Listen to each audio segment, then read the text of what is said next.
Et alors, qu'est-ce qu'on dit? Bonjour. Bonjour, bonjour. Allez, on va faire un petit tour. Elle est ravie là. Là, le beau temps est là. Elle sait que quand je suis de repos en général, on va faire un petit tour dans le vallon. Alors là, je vous raconte même pas dans l'état qu'elle est. Elle est au taquet.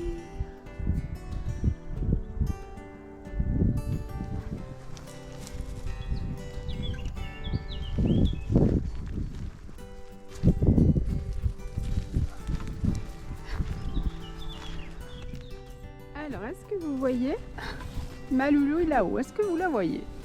Tu viens? Tu descends? Qu'est-ce que tu fais? T'es toute excitée, hein? Oh là là!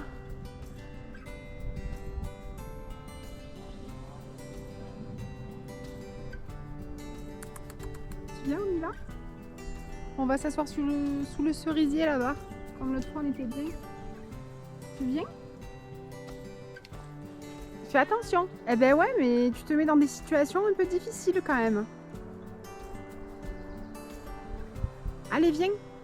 Bonjour. Et bienvenue dans cette nouvelle vidéo. J'espère que vous allez bien. Mettre dans le vallon avec Luna et je me suis dit pourquoi pas vous emmener avec moi, refaire une petite vidéo comme je vous avais fait il n'y a pas très longtemps, qui vous avait bien plu, à l'extérieur, dans notre beau vallon, entouré de jolies fleurs.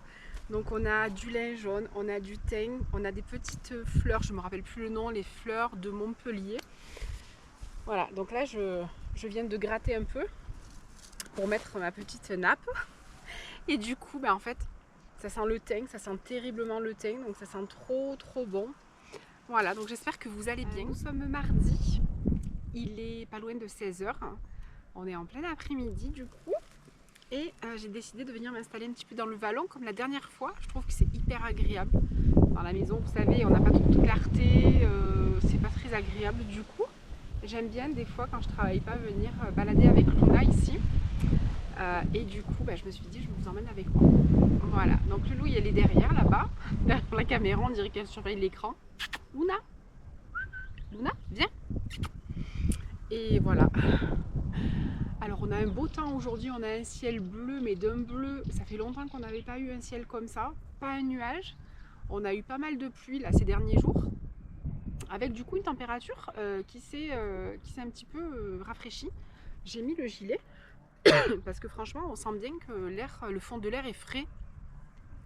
Beaucoup d'eau on a eu là encore ces derniers temps. Malgré tout, la sécheresse nous guette, donc mais comme tous les printemps, enfin ça fait quand même plusieurs années qu'on a des printemps qui sont quand même assez pluvieux. Du coup, on fait avec, voilà, on s'adapte. Tout ça pour vous dire que j'avais besoin de prendre l'air aujourd'hui. J'avais besoin de prendre l'air, d'un peu sortir, un peu décrocher de tout ce qui nous arrive encore là. Une actualité anxiogène encore arrive. Et ça, moi j'ai vraiment du mal avec tout ça. On n'a plus de télé, mais on s'informe via les réseaux. Et c'est vrai qu'en ce moment, on parle plus que de ça, donc je vais éviter de citer, j'ai pas envie. Mais ça nous ramène quelques années en arrière où on a vécu des choses quand même assez compliquées. Voilà, tout ça pour vous dire que je ne vais pas vous parler de ça aujourd'hui, loin de là, au contraire, on est dehors, on est dans le vallon, on est à l'air et on va parler de plein de belles choses qui me font du bien et qui vont sûrement vous faire du bien. Je ne suis pas coiffée et alors le vent ne m'aide pas. Allez, donc aujourd'hui, je commence par la date. Nous sommes donc, tu montres tes fesses, le Louis. Nous sommes donc le 12 mai. Nous sommes à plein dans les scènes de glace. Les scènes de glace donc, qui ont commencé déjà depuis un petit moment, Saint-Georges au mois d'avril.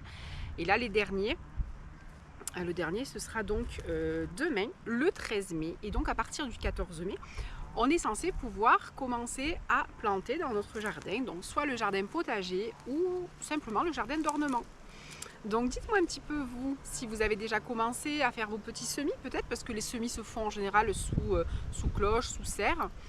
Et est-ce que vous allez faire le jardin potager, le jardin d'ornement, qu'est-ce que vous allez faire? Nous ici, si vous me suivez, vous le savez, on n'a pas assez de place sur un petit jardinet avec des fleurs, tout simplement qu'on achète d'une année sur l'autre. Alors certaines reviennent, certaines sont vivaces. Et d'autres, on les achète au coup par coup sous la tonnelle à l'entrée de la maison. C'est une tonnelle de glycine Et on aime bien mettre des pétunias retombants. Alors on se sert à la serre, Bonheur Jardin, je ne sais pas si vous connaissez, si vous êtes dans les Alpes d'Haute-Provence, peut-être vous connaissez, c'est la serre de Sainte-Tulle. C'est des producteurs en fait qui produisent leurs plants et après qui vendent directement. Donc en fait il n'y a pas d'intermédiaire, donc c'est directement du producteur au consommateur. Donc ce qui fait que les plantes sont vraiment pas chères et de très bonne qualité, vraiment. Donc nous l'année dernière, on avait pris déjà depuis plusieurs années des impatiens aussi, mais c'est pas les impatients. On avait pris des pétunias retombants. On les achète directement en potée, en suspension. Et après, elles nous durent, en général on les prend voilà, au mois de mai-juin. Et elles nous durent jusque au mois de septembre-octobre quand même, hein. Vraiment ça va loin. Tant que ça gèle pas. Tu veux te mettre un petit peu là avec moi, Luna? Tu veux te mettre un peu là? Et du coup, ça on adore. Donc ça demande un petit peu d'eau. Donc pour bien les garder, il faut vraiment les arroser, mais même les faire tremper parce que c'est quand même des plantes qui demandent pas mal d'eau. Contrairement à certaines plantes, ça demande quand même pas mal d'eau. Donc il faut vraiment... L'année dernière, on ne les avait pas pris à la même serre. On les avait achetées un petit peu plus tard. Elles avaient souffert un peu. On ne les baignait pas. Donc ça fait qu'Émeric les arrosait, mais ça coulait. Et du coup... c'est un peu... l'année dernière, elles n'étaient pas très belles. Mais là, cette année, je vais les reprendre à Bonheur Jardin. Elles sont vraiment pas chères. C'est des belles suspensions. Et elles sont à... cette année, je crois qu'elles sont à 9,80 € la suspension. Elles étaient jusque-là à 9 €, 9,50 € pour le travail qu'ils font. Franchement, c'est hyper justifié. Et franchement, les suspensions, quand vous les achetez sur les marchés, ben, c'est nettement plus cher. Donc franchement, 9,80 €, non, c'est bon. Je vais reprendre également des impatiens de Nouvelle-Guinée. Alors moi, les impatiens, je les cultive en fleurs d'ombre, en pot, je ne les mets pas en pleine terre. Et en général, je les mets sous les oliviers. Donc elles s'y plaisent bien. Cette année, on est presque arrivé à les conserver. On les a mis dans la pièce qu'on appelle le charpoy. Je suis pleine de poils, Loulou. Mon Dieu, je suis pleine de poils. Le charpoy, donc c'est une petite extension qu'on a dans une des chambres. Avec 2 vitres et qui est très très bien exposée, mais qui est très froid l'hiver et qui est très très chaud l'été. Et du coup, cet hiver quand même, on peut mettre les fleurs, donc on s'en sert un petit peu de serre d'hiver pour justement conserver les fleurs qui ne peuvent pas passer l'hiver dehors parce que sinon elles vont geler. Et du coup, on est quand même arrivé, et puis Émeric les a sorties trop tôt, donc elles ont gelé. Voilà. Mais sinon, je pense qu'on serait arrivé à les conserver, mais bon, c'est pas bien grave. Donc je vais prendre ça. Émeric est allé donc à la serre, donc en amont il y est allé lui, il a pris des fleurs qui lui plaisaient. Il a pris 2 beaux pieds de Typladénia, donc ça pareil, c'est une plante qui ne demande pas beaucoup d'eau, donc là on va pas mal l'arroser au tout début, mais après c'est une plante qui n'est pas très gourmande en eau. Il lui faut quand même du soleil, donc là il a planté dans un gros pot de jardin. Il a mis 2 beaux pieds, il a mis quelques bois de manière à ce que ça puisse s'entortiller un petit peu. En général, quand vous l'achetez dans des pots, bien souvent, c'est dans des palissades. Vous pouvez également le mettre dans une jardinière, vous savez, un petit peu haute, avec derrière du treillage. Et puis, ben, ça monte, ça peut faire un petit peu un brise-vue aussi. Moi, j'aime bien le Dipladénia, je trouve que c'est une plante, donc elle existe en rose. Donc là, il m'a pris du rose un petit peu fuchsia. Moi, tout ce qui est fleurs, j'aime bien. Les fleurs un peu pétantes, avec des couleurs pétantes. J'aime pas les couleurs claires. Je trouve que c'est trop fadasse, donc c'est vrai que j'aime bien les couleurs pour les fleurs. Après, pour tout autre, j'aime le pastel, mais pour les fleurs, j'aime bien les couleurs un peu pétantes. Et du coup, il m'a pris 2 pieds de rose un peu fuchsia. Je vais vous montrer. Elles existent aussi en rose pâle et puis elles existent aussi en blanc. Donc voilà. Il a pris des pieds de lavande aussi. On n'en avait pas ici, j'en avais dans mon ancienne maison. Et en fait, elles ont grossi. On a maintenant des pieds de lavande qui ont peut-être 10 ans maintenant. Mais franchement, elles sont énormes. C'est des pieds de lavande qui sont énormes. Et puis alors, ça attire tous les pollinisateurs. Donc ça, c'est un bonheur pour le jardin. Forcément, ça attire oui, les abeilles, les guêpes. Donc des fois, un peu des piqûres, ça peut arriver. Mais bon, c'est quand même extrêmement rare. Il m'a pris aussi un petit pot d'hélicryse. Donc on a planté en pleine terre à côté de l'étendoir, donc l'hélicryse, si vous connaissez le nom, ça vous dit peut-être quelque chose pour l'huile essentielle d'hélicryse. L'hélicryse, c'est en fait l'immortel. Donc c'est une huile essentielle qui va être bénéfique pour la peau quand on a des contusions, quand on a des coups, des chocs. Eh bien, on va mettre un petit peu de l'huile essentielle d'hélicryse ou d'immortel et ça fait énormément de bien. C'est reconnu pour être un cosmétique. À la base c'est une huile, mais après dans les cosmétiques qui va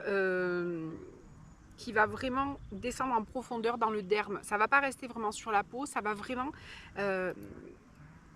aller dans le derme, vraiment dans la peau. Une peau qui marque assez rapidement, donc j'ai des bleus très facilement. Et bien hop, un petit peu d'huile essentielle d'immortel. Après on en voit aussi sur le plateau de Valençol où elle est cultivée. Et elle va servir justement pour tout ce qui est huile essentielle. Voilà, à savoir que l'immortel, c'est une plante qui est très petite et du coup il faut 1 tonne de fleurs pour faire 1 litre d'huile essentielle. Donc vous imaginez un petit peu, c'est normal que ce soit si cher parce que ça fait partie des huiles essentielles les plus chères. Mais franchement c'est j'adore, et même en bouquet qui sèche. Donc nous on peut la ramasser un petit peu dans le mesure où on n'en ramasse pas beaucoup, on en a en dessus la maison là-haut. Donc on peut la ramasser un petit peu. J'ai toujours un petit bouquet chaque année, mais vraiment minime. Hein. Mais voilà, donc il m'a pris une petite, un plant d'immortel. Donc je vous montrerai. Là, il n'est pas encore fleuri, mais très contente. Voilà, donc dites-moi vous ce que vous allez planter si vous avez un grand jardin, si vous plantez des fleurs, si vous faites le potager, les légumes que vous cultivez. Et puis si vous avez simplement un petit jardin, un petit balcon, ben vous pouvez très bien, dans une petite jardinière, mettre un petit pied de tomates cerises ou un petit pied de tomates tout simplement, des petites aromatiques. Vous savez que moi j'ai mon basilic, ma menthe, j'ai le romarin, j'ai des plantes comme ça aromatiques que quand je cuisine, ben je les utilise et elles sentent, ça aromatise le plat. Et c'est vraiment excellent. Voilà, donc dites-moi vous ce que vous faites. Voilà, nous dans l'idée, on aimerait plus tard avoir un bon bout de jardin et faire notre potager. Ça, ce serait le rêve. Mes parents le font, hein, mes parents font un petit jardin. C'est pas non plus un grand jardin, c'est un jardin pour nous. Hein, c'est le moment justement du jardin, soit le jardin nourricier, le jardin potager, mais après le jardin d'ornement aussi. Donc dites-moi ce que vous allez faire. Et si vous faites le jardin potager, dites-moi. Chez mes parents, on fait les pommes de terre, donc ils ont planté déjà les pommes de terre. On reste dans le classique, hein, la salade, donc le mesclun. Le mesclun, c'est une salade un petit peu mélangée. Et en fait, on va couper la feuille de salade, mais du coup, elle va repousser. Donc ça, c'est une première. Ma mère avant faisait un petit peu des salades, style un peu batavia, feuille de chêne. Et là, elle a essayé le mesclun cette année. Donc, elle est excellente, elle est très tendre, c'est très voilà, très bon. Donc hâte de lire vos commentaires pour votre petit jardin. Je vous conseille, si vous êtes en recherche de comment faire son jardin, comment alimenter son sol, comment planter, quoi avec quoi ou quoi sans quoi, je sais pas. Je vous conseille les vidéos de Marie Chiocca. Je vous en ai déjà parlé. Et moi, je crois que le jour où on aura un jardin réellement, je m'inspirerai de ces vidéos. Marie Chiocca, c'est une autrice, donc elle a fait, je crois, une 40aine ou une 50aine de livres de cuisine. Mais alors, la cuisine un peu simple, un peu plus raffinée, la cuisine du jardin nourricier, qui est juste magnifique. Elle a un jardin, je sais plus, je crois qu'elle a peut-être un jardin de 100 mètres carrés, 50, 100 mètres carrés, je sais plus exactement, où elle arrive à être autonome en général et à nourrir une famille de 6 enfants, donc de 8 personnes. Et c'est hyper intéressant, donc elle nous explique pourquoi elle plante ça avec ça et pas avec ça, lesquelles fleurs elle met. Forcément, il faut qu'elle mette des fleurs dans son jardin nourricier. Pourquoi elle met ces fleurs-là? Comment elle nourrit son sol? Elle nous parle de lasagne. Alors moi, lasagne, c'est les lasagnes à la bolognaise, mais elle nous parle des lasagnes, du sol en lasagne. Donc en fait, elle va mettre du carton, elle va mettre de l'herbe fraîche coupée, puis elle va mettre de l'herbe séchée comme du foin, puis elle va mettre du compost, puis elle va mettre également du fumier, donc de brebis, un peu de poule, mais pas trop frais parce qu'il y a trop d'azote. Enfin, vraiment, elle rentre vraiment dans les détails et c'est un bonheur. Et elle a même fait un livre sur son jardin. Et franchement, vous voyez son jardin, enfin moi j'en suis amoureuse de son jardin et je me dis, mon Dieu, mais si un jour on pouvait avoir plus petit parce que nous on est 2 ou 4, donc on n'est pas 8, mais un petit jardin comme ça pour faire plein de choses, ce serait un bonheur. Donc c'est Marichioka. Je vous la conseille, je vous mets en barre d'informations ces vidéos que vous pouvez retrouver, et notamment elle a été interviewée aussi par l'Archipel. L'Archipel aussi, vous pouvez retrouver la chaîne YouTube de l'Archipel, et en fait ils vont dans différents... ils prennent contact avec des gens, ils interviewent les gens, et ils partagent un petit peu leur savoir, et c'est trop bien. Et grâce à eux, j'ai découvert aussi chez Plumette. Donc chez Plumette, c'est une jeune femme qui est... Alors où est-ce qu'elle est? Elle est dans la Drôme. Ah non, je sais plus où elle est. Dans le Lot. Oh, je me rappelle plus où elle est. Bon, enfin. Elle réalise, donc elle est, à la base, elle est ébéniste, donc elle travaille le bois.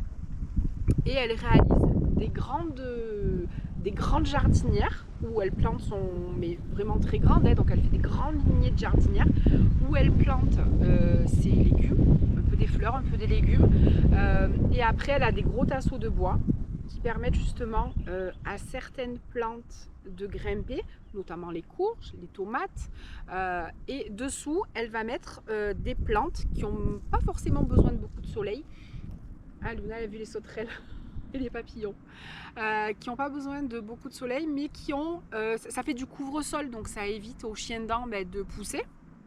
Et puis voilà, donc en fait il y a des fleurs, enfin des plantes, des légumes on va dire, qui vont pousser donc en haut comme les courges, les tomates, et puis en bas ça va être du couvre-sol, ça va être des radis, des salades, enfin voilà, c'est trop bien, et c'est grâce à la chaîne l'Archipel que j'ai découvert tout ça. Donc je vous invite vraiment à regarder ces petites vidéos si vous êtes en quête de jardinage, voilà, tout ça. Je pense que vous pouvez trouver des choses vraiment très intéressantes, et ça peut peut-être vous aider. Alors je viens de recevoir un message, mon drive est prêt. J'ai fait un drive à Intermarché comme chaque semaine. Vous savez, moi je procède avec le drive, j'aime bien, ça me permet de faire des économies, de ne pas acheter n'importe quoi, d'avoir un budget. Donc je le fais chez Intermarché. Donc les légumes là, l'hiver surtout, je procède surtout avec des légumes surgelés en fait, hein. Contrairement aux conserves où on a quand même nettement pas de sel par rapport aux conserves où on a du sel. Et c'est vrai que j'aime beaucoup faire le drive parce que je suis vraiment limitée. Moi je pars vite dans tous les sens. Et du coup là je suis vraiment limitée, j'ai un budget et je m'y tiens. Et après par contre je cuisine, du coup ça me permet de m'organiser pour les repas, de faire, je travaille les dimanches, j'ai des week-ends dans la semaine, enfin je suis un peu... Mon travail il est comme moi, il est décousu. Et du coup là je vais cuisiner, j'ai prévu de faire des recettes dans mon air fryer. Et voilà, donc mon drive, tout ça pour vous dire que mon drive était prêt. Donc est-ce que vous faites vous le drive aussi? Alors nous ici le drive c'est soit Carrefour, soit Intermarché. Et c'est vrai que je l'ai fait une fois à Carrefour pour les produits sans gluten pour Emeric. Et franchement ils sont pas mal dans la mesure où déjà, alors c'est tout simple, mais déjà quand vous arrivez, vous bipez la place où vous êtes. Donc en fait quand ils sortent, ils savent très bien vers quelle voiture aller, ils vous chargent dans le coffre. Par contre ils font payer les sacs. Donc c'est des sacs cabas, ils font payer les sacs. Et par contre s'il y a un manquant, ils vous envoient un texto et ils vous proposent de le remplacer. Alors que là quand je vais chercher mon drive à Intermarché, en général quand je le prends dans la journée, il est assez complet. Donc ça pour dire qu'il faut que je cuisine dans mon air fryer. Du coup très contente, je commence à le prendre bien en main là. Donc j'ai pas encore essayé de faire des gâteaux. Qu'elle fait? Ah ça y est, elle a vu. Ouh là là, je vous partage une recette aussi. Vous savez que ici on est un peu... moi j'ai un régime sans sel. Et Emeric a un régime sans gluten. Donc c'est vrai que c'est pas toujours évident. Mais comme je dis, et j'ai de la chance, moi je le prends comme une chance. On a de la chance que j'aime cuisiner, que j'adore cuisiner, que je suis très curieuse d'apprendre plein de choses sur la cuisine. Et du coup, on arrive à manger normalement. Moi j'arrive à manger quasiment de tout. J'arrive à faire des barbecues l'été malgré que je sois sans sel. Je m'accommode. Par exemple, c'est sûr que je ne mange pas des saucisses du boucher, ça c'est évident parce qu'elles sont trop salées. Mais j'achète des tranches de poitrine de porc nature, je les fais mariner avec du curry, des herbes.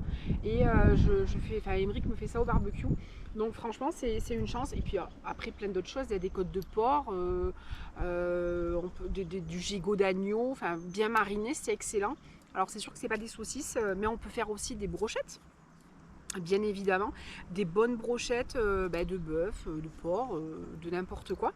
On peut faire. Et pour Émeric, pareil, aujourd'hui, il est sans gluten. On a été chez mes parents, c'était l'anniversaire de ma mère dimanche, c'était l'anniversaire d'Émeric la semaine dernière. Du coup, on a fêté les anniversaires dimanche. Ma mère nous avait simplement fait un gratin dauphinois, mais le bon gratin dauphinois de la campagne, avec dedans de l'ail, avec du laurier, une crème bien épaisse, avec des pommes de terre du jardin, donc c'était un régal. Et avec ça, elle avait fait un poulet, mais un poulet qu'ils élèvent, donc c'était avec des olives, des oignons, du jardin, enfin c'était un bonheur, c'était trop bon. Je ne vous ai pas filmé parce qu'on était en famille et du coup, c'est des moments qui sont précieux, donc je ne partage pas trop. Et pour le dessert, j'avais simplement fait un gâteau roulé. J'ai déjà fait la recette et je voulais déjà partager. Et là, en fait, j'ai trouvé une recette. Enfin, je suis arrivée à faire un petit peu un mix avec tout simplement de la farine sans gluten. Donc j'ai trouvé chez Intermarché, ils font de la farine sans gluten. Donc j'évite la marque Char qui est hyper chère. Du coup, à Intermarché, ils ont la marque Regain qui est en fait... c'est la marque Magasin, sans gluten et sans... Il n'y a pas que du gluten, il y a sans lactose aussi, je crois. Et du coup, ils font plein de choses. Ils font des pâtes, des gâteaux, il y a style des madeleines, un petit peu comme les pépitos. Ils font plein de choses comme ça. Et ils font de la farine sans gluten. Donc c'est un mélange de farine de riz, farine, je crois... Alors il y a de la farine de riz dedans et je crois qu'il y a de la farine style la maïzena. Enfin, mais c'est un mélange. Et du coup, j'avais essayé une fois de faire des crêpes, j'avais mis un peu de farine de riz, un peu de farine de millet, un peu de farine de sarrasin, et en fait ça ressemblait à rien. Donc je pense que ces mélanges-là, ils sont faits pour justement cuisiner. Donc en tout cas pour le gâteau, j'en ai été extrêmement contente. Donc j'avais fait tout simplement un gâteau roulé au Nutella, et en fait il était d'un moelleux, mais franchement, et on se casse le nez. Il y avait des amis à mes parents qui ont mangé avec nous. Et du coup, je leur ai dit, mais c'est sans gluten. Elle me dit, mais comment tu fais? Il n'y a pas de farine dedans. Je dis, mais non, c'est de la maïzena. Et c'est vrai que la maïzena, c'est quand même reconnu pour être hyper allégé. Donc déjà, quand on fait des crêpes à la maïzena, quand on fait quelque chose avec de la maïzena, forcément, c'est plus léger. Donc ça gonfle plus facilement que la farine. On n'a pas ce réseau gluténeux, bien évidemment. Mais par contre, c'est hyper bon. Donc voilà pour le sans gluten. Donc là, il faudrait que j'arrive à vous filmer quelques recettes de mon sans sel aussi. Et alors, j'ai une chance inouïe, je vous le dis moi. On est dans un département assez rural. Mes parents habitent à la campagne, donc ils ont un petit réseau de personnes, d'agriculteurs autour d'eux, des amis d'enfance, puisque mes parents, enfin mon père est né là. Donc il a des amis d'enfance qui sont agriculteurs, éleveurs. Moi je le vis comme une chance encore. Enfin moi ma vie c'est une chance, je vous le dis, vous le savez. Je me merveille de peu de choses. Et du coup là, on m'a offert dans un petit plateau 3 fromages de vache. Donc frais, ils sont frais, sans sel. Donc je vais pouvoir me faire des recettes, mais de notre monde. Je vais m'en servir un petit peu comme je me servirais de la feta, de la mozza, du fromage frais tout simplement. Mais quand on achète dans le commerce style le fromage frais, le Saint-Moré, mais c'est bourré de sel, donc moi de suite j'ai des yeux globuleux comme les poissons. Vous savez, les poissons rouges qui ont les yeux qui sortent, là, moi c'est un peu pareil. Du coup, voilà, je me dis si je veux me faire une tarte, une quiche ou avec un fond de fromage frais, je pourrais utiliser mon fromage frais. Une fois qu'il sera, je pense, un petit peu plus, parce que là il est vraiment, je vais vous le montrer, il est encore très frais, donc il faut que je le laisse un petit peu sécher, puis je pense que je le couperai en morceaux et je le mettrai dans de l'huile d'olive avec des herbes de Provence, un peu des gousses d'ail. Comme on fait en fait la feta, vous savez quand on achète de la feta dans l'huile, faire un petit peu pareil. Et là à midi, j'ai mangé donc une salade, j'avais mis de la roquette avec des pommes de terre, un petit peu des tomates et j'avais mis dessus mon fromage frais avec un filet d'huile d'olive, un peu de l'ail. Oh là là, mon Dieu que c'était bon. C'était délicieux, je me suis régalée. Simon, j'y avais fait dans le air fryer, du coup je le prends bien à main. J'avais donc de la viande hachée, donc j'ai fait de la viande hachée, donc je l'ai bien écrasée comme si je faisais un petit peu un steak haché. mais plus fin et un petit peu plus large. Et dessus j'ai mis du fromage. Alors lui c'est du fromage bien sûr style, vous savez le Maasdam, j'aime bien le Maasdam pour cuisiner. Donc j'ai mis le Maasdam dessus, puis j'ai mis des herbes de Provence, j'ai mis de l'ail et j'ai fait ça au air fryer avec des pommes de terre vapeur, de l'huile d'olive. Il s'est régalé. Il s'est régalé, donc c'était un bonheur. Donc mon air fryer, franchement j'en suis ravie. Là il faut que je teste du coup les petits muffins, bien sûr sans gluten. Il faudrait que j'arrive à vous faire, en plus des petites vidéos de Luna, comme je fais des petits shorts, il faudrait que j'arrive à vous filmer des petites vidéos comme ça, avec des petites recettes rapides, sans gluten, sans sel. Parce que si vous êtes comme moi, si vous êtes voilà, sans sel, ou comme Émeric sans gluten, il y a plein d'alternatives aujourd'hui. On peut remplacer telle chose par telle chose et puis vous permettre de manger normalement. Moi qui suis sans sel depuis maintenant, ça fait 15 ans. Alors il y a des moments où je le respecte à la lettre et puis il y a des moments où je le respecte pas parce que c'est compliqué aussi, vraiment c'est compliqué, mais on arrive à tout trouver maintenant. Chez Intermarché ils font des chips sans sel, pareil chez Carrefour, vous trouvez à la Vie Claire ou chez Biocoop de la moutarde sans sel, vous trouvez également de la mayonnaise sans sel. À partir de cette base de moutarde sans sel, vous allez pouvoir vous faire des mayonnaises mais de notre monde avec un jaune d'œuf, un petit peu de moutarde. Vous allez monter votre mayonnaise et dedans vous allez y mettre des herbes. Vous pouvez y mettre des herbes comme du basilic, du citron, des petits morceaux de cornichon et vous allez vous faire des mayonnaises de malade sans un brin de sel. Et c'est ce qui est important dans n'importe quel régime ou rééquilibrage alimentaire. Pour nous, là, c'est un régime. C'est pas un rééquilibrage parce qu'il y a vraiment des choses qui nous sont interdites. Mais dans la mesure où on aime cuisiner, on arrive à manger normalement. Vraiment. Moi, je me fais des pâtes à la bolo, je me fais des pâtes à la carbo. Avec, bon, hormis le fromage, mais maintenant, je vais faire sécher mon fromage et je pourrais me le râper. Mais sinon... avec ma poitrine, alors pas fumée bien sûr, c'est de la poitrine nature, vous la coupez, vous faites des lardons et en fait, vous faites des plats sans sel du tout, zéro sel.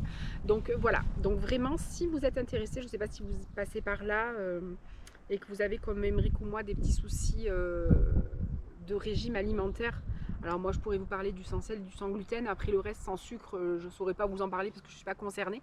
Mais vraiment n'hésitez pas, il faut vraiment que j'arrive à vous faire des recettes et à vous en parler, à vous partager. Là ça va être la saison du taboulé, ça va être pareil, taboulé sans un brin de sel, taboulé sans gluten pour Émeric avec tout simplement de la semoule de maïs, puisque le maïs est dépourvu de gluten. Donc voilà, on arrivera à manger normalement. Alors ça demande bien sûr plus de cuisine, ça demande plus d'organisation, bien évidemment, mais en même temps, ça permet de tenir et de ne pas péter un câble, quoi. Parce que moi, je me rappelle au tout début, quand j'avais pas trop d'idées, c'était du poisson bouilli, c'était des légumes bouillis, c'était tout bouilli avec un peu d'huile d'olive, mais il n'y avait pas de saveur. Vous trouvez aussi, des petits bouillons cubes sans sel aussi. Donc ils sont aussi utiles pour vos soupes, vos sauces. Et au début, je vous dis, moi j'avais énormément de mal, si bien que quand je prenais pas de sel du tout, donc ça me faisait vraiment beaucoup de bien, parce que du coup j'avais pas d'œdème, puisque moi si je mange trop de sel j'ai des œdèmes. Et bien en fait, au bout d'un moment, je m'arrêtais à la boulangerie, je prenais une fougasse à l'anchois et je m'enfilais une fougasse à l'anchois parce que mon corps me réclamait du sel, mais en plus parce qu'il était puni de sel, je le privais et du coup en plus j'y donnais des choses qui n'étaient pas bonnes, donc forcément voilà. Alors que là maintenant, j'ai encore des moments où il faut que je mange du sel, ça arrive encore, mais quand même nettement moins souvent et voilà. Un peu les jambes parce que j'ai un peu mal aux jambes. Luna, tu veux venir? Non, elle veut pas. Dernière chose que je voulais vous parler, enfin j'ai encore plein de choses mais ça prend trop de temps. Du coup, dernière chose, à la fin du mois de mai, donc le dimanche 24 mai, aura lieu en Lozère, sur l'Aubrac, au col de Bonnecombe, la transhumance de l'Aubrac. Donc je ne sais pas si vous connaissez, j'avais envie de vous en parler, je pense que je vous en ai déjà parlé sur ma chaîne. Donc à l'époque où on y était allé avec Émeric, je vloguais pas, donc j'avais fait plein de photos. mais je ne faisais pas les vlogs encore, donc je vous ai jamais fait de vidéo. Donc cette année on ne pourra pas y aller parce que je travaille, donc c'est pas possible. Mais j'aimerais bien y aller peut-être l'année prochaine, ou m'organiser, pouvoir y aller. Donc c'est une fête, hein, une fête de la transhumance de l'Aubrac. Donc c'est les vaches, puisque là-bas c'est les vaches. Nous ici on a les brebis et les chèvres, et là-bas c'est les vaches. Donc les vaches Aubrac, c'est de belles vaches avec une robe marron, un museau très particulier noir et blanc, et puis alors elles ont les yeux faits, on dirait qu'elles ont des yeux de biche. Les vaches d'Aubrac sont magnifiques. Et donc c'est la transhumance, et là on va les décorer. On va les décorer avec des fleurs, des arceaux de fleurs comme ça. On retrouve un petit peu ça en Savoie, et en Suisse un peu, ben c'est un peu pareil, seulement c'est l'Aubrac. Voilà, donc le résonnement des sonnailles, c'est magnifique. On y est allé plusieurs fois et c'est magnifique. Donc si vous aimez ce genre de choses, si vous êtes sur l'Aubrac, donc l'Aubrac c'est entre l'Aveyron, le Cantal et la Lozère, hein, c'est une vaste étendue, c'est magnifique. Donc très typique avec ces vallées ouvertes, c'est tout ouvert.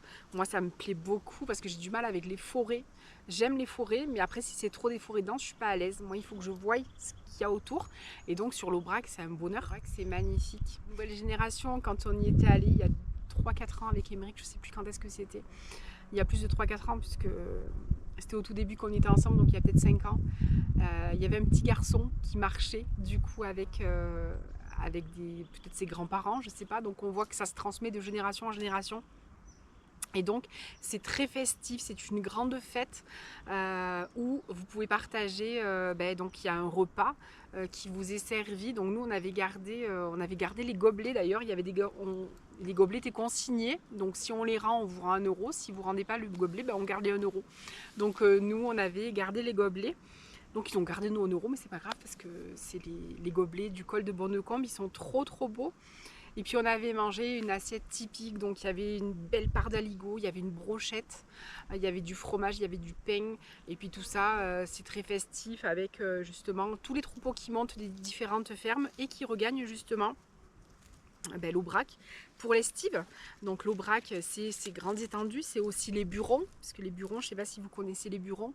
Les burons c'est ici l'équivalent de nos cabanes d'estive, et à l'époque ils faisaient des fromages. Ils faisaient les fromages dans les burons, et voilà, donc c'est trop beau. Je vous mettrai des photos, peut-être en fin de vidéo, je vous mettrai des photos où je vous montrerai tout ce qu'on avait filmé. On avait dormi sur place dans le Kangoo et on s'était réveillé le matin au son.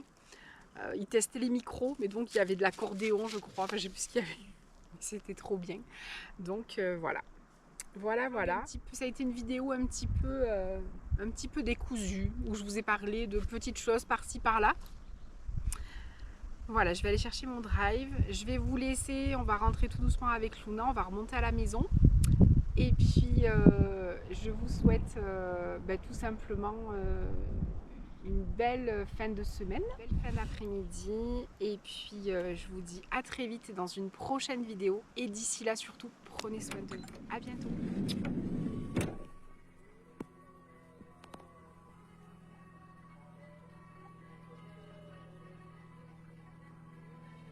Il est 7h et on a été réveillés au bal musette. Ah, c'est excellent. Puis alors c'est de la musique. Hein. Enfin voilà, il faut les essais micro, mais c'est rigolo. C'est rigolo.